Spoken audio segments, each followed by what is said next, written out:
9 लाख रुपया ले खरीदल बानी जीजाजी 9 लाख रुपया ले खरीदल बानी जीजाजी जमन दीदिया कहियन तवन कह देबै जीजाजी जमन दीदिया कहियन तवन कह देबै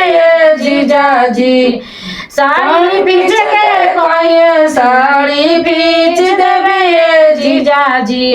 साड़ी बीच के कहिए साड़ी धो देवे जीजाजी जवन जवन कहिए तवन को देवे जीजाजी जवन दिया कहिए तवन को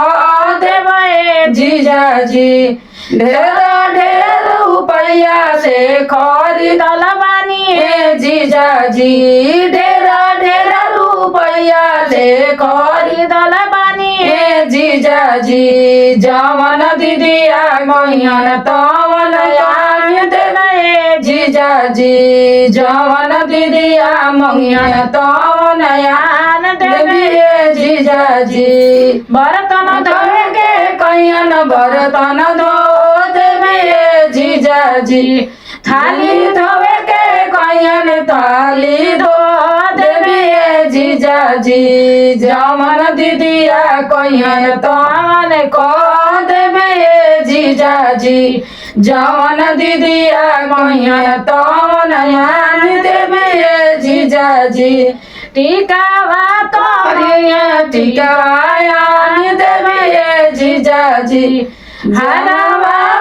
मंगियन हरवायान देवे जीजाजी जवन दीदिया कहियन तवन कह देवे जीजाजी टिकावा पहनाए के कहियन पहना देवे जीजाजी हरवा पहनाए के कहियन पहना